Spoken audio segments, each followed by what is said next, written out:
Right, as I'm off to see X-Men First Class today, I thought it'd only be right to review X-Men, which is the first of the franchise, 2000 film. Yeah, so going to review this today. I know Coda reviewed The Last Stand, I think, on Sunday, and Ferg's going to review First Class hopefully one day this week.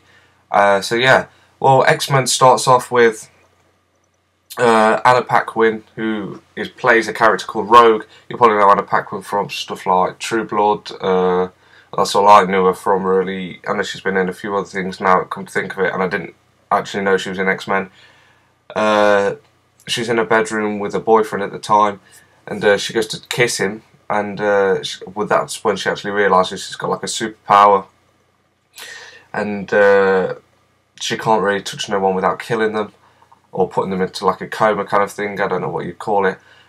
And so she leaves home, goes on the run, kind of thing, not wanted to no one to be with her because she can't have no human contact.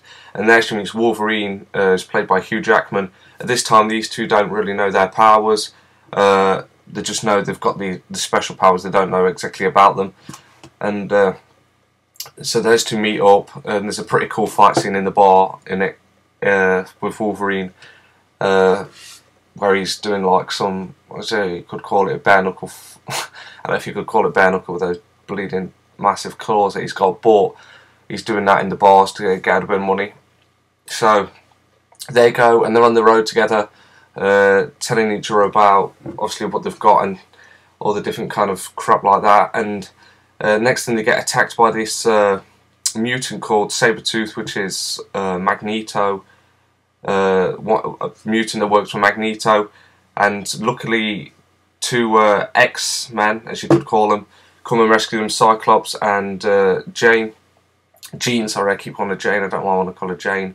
I don't know where I've got Jane from, but yeah, so Jean and Cyclops come and rescue them and take them back to the Gifted and Talented School, which everybody thinks is like a private school thing, but really it's a school for mutants with special powers, because Professor Charles Xavier, who's played by Patrick Stewart, he kind of runs it, and he brings in mutants and lets them like reveal their real power, and nobody's bothered about it, so that's always a good thing.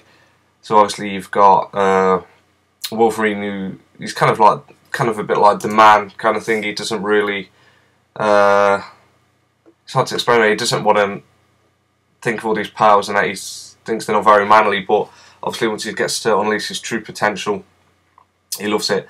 So yeah, so basically that is just from that side, and the X-Men obviously all work together. There's a lot of characters there. There's Storm, there's Iceman, who's played by, weirdly enough, I think he was in Frozen, I'm sure he was. He looked very like him. If it's not, I'll look an idiot, but I'm sure he was in Frozen. Who else have you got? Well, yeah, I can't remember for the minute. I'm trying to think and do this review at the same time, but you've got those characters. Storm, played by Halle Berry, she is. But on the other side, you've got Magneto, who's played by Ian McKellen. And him and Charles Xavier built this machine called Cerebro together, which allows you to see anybody in the world at the time. It's like a helmet thing you put on, and you can see anybody in the world at the time. But they've kind of split up from that.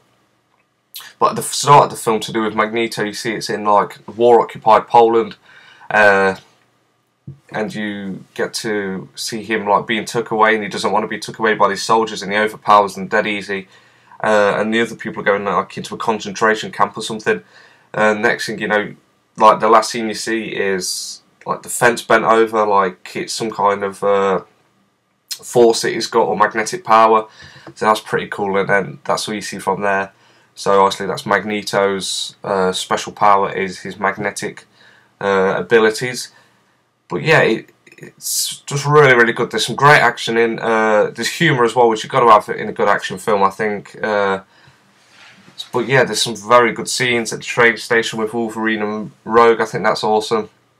The Liberty, Statue of Liberty scene at the end is pretty awesome as well. So, but yeah, it's just a really, really good film. I could really punch myself for not seeing them until now. But yeah, like I said, we're looking forward to X-Men First Class today, the prequel,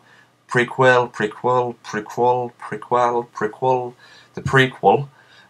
So yeah, should be good. Yeah, that's about it really. Thanks a lot for watching, and I'll see you all next week. Bye.